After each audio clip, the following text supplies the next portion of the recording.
tardes. Aquí está el profesor Ronald Varillas y mi persona, Roberto Ruz, profesor de ciencia. Afortunadamente, ambos del área de química, lo que nos da un tema en común. Hoy lo que vamos a hablar es cómo orientar una clase referida a las propiedades coligativas de las soluciones bajo el modelo de exposición, perdón, y discusión.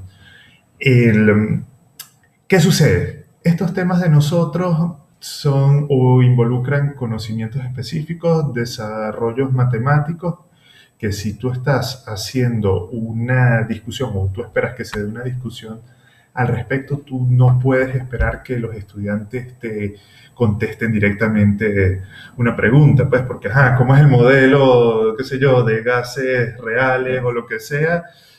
La gente se va a congelar.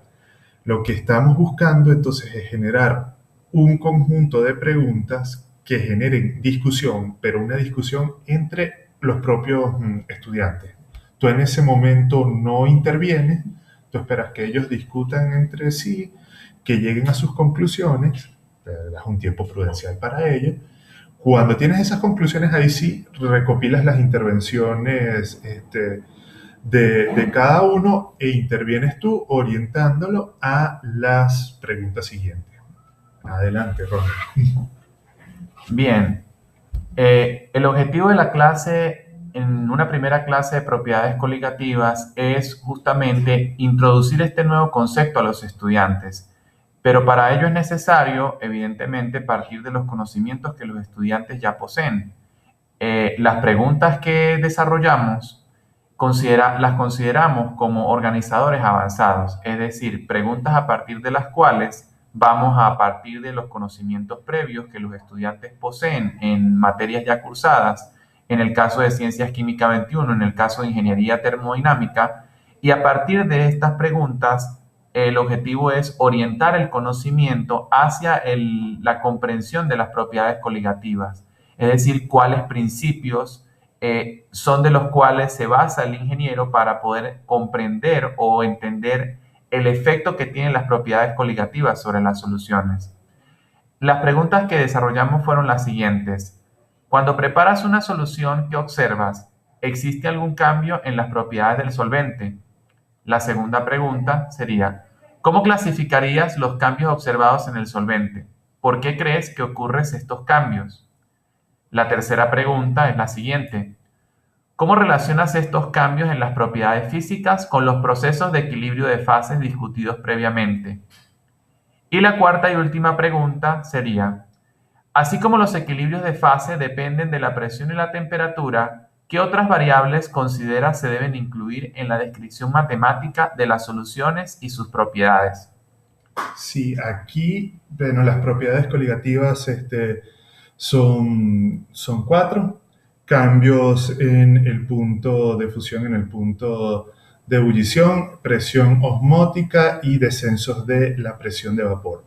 Y el concepto, digamos, integrador que se debe incluir en esos esquemas previos, que solo, digamos, en ese entonces los estudiantes lo conocen fenomenológicamente, es el potencial químico, que al final la expresión del potencial químico es la que te permite deducir todos los cambios en las propiedades que tienes por allí. Es decir que si partimos de la estructura jerárquica de la clase, el concepto, digamos, raíz o base del cual se derivan las 4 propiedades coligativas, como mencionó Roberto, el descenso crioscópico, ascenso ebullioscópico, la presión osmótica y el descenso de la presión de vapor, es el potencial químico. Entonces, una vez que los estudiantes, digamos, hayan discutido previamente las preguntas mencionadas, la idea sería orientar el conocimiento hacia el potencial químico y cómo a partir del potencial químico se derivan las ecuaciones que les van a permitir a ellos hacer los cálculos de los cambios de las propiedades de las soluciones que presentan por efecto de la adición de un soluto no volátil, que es, digamos, la noción fundamental de las propiedades coligativas. Exacto. Entonces, eso al final, pues, tú buscas orientar la discusión, ver la necesidad de describir esas propiedades a través del potencial químico, pero como lo que mencionaba al principio, o sea, tú no esperas que los estudiantes tengan ese conocimiento previo y en este caso la clase debe concluir ya con tu intervención de hacer el desarrollo matemático, las derivaciones y todo lo que implica el potencial químico en el contexto de las propiedades coligativas. Es decir, como lo menciona Roberto, en este caso, ya, o sea, habiendo realizado la evaluación diagnóstica, que fue la idea de las preguntas, lo que se procede es a desarrollar la estructura jerárquica del contenido de la clase. Cómo, es decir, presentar el contenido de una manera organizada para que el estudiante pueda digerirlo de una manera significativa y se logre, digamos, la comprensión de los conceptos que se desean incluir. Claro. Cosa de ya en las clases posteriores, ya los estudiantes tengan la competencia de cómo, a través del potencial químico, calcular los valores de las propiedades coligativas y entonces allí ya orientar posteriormente las nuevas discusiones a, ok, ¿qué está sucediendo? Tengo estas condiciones experimentales, tengo esta determinada solución, ¿qué va a suceder? Y entonces por allí, pues continúas con el desarrollo del tema.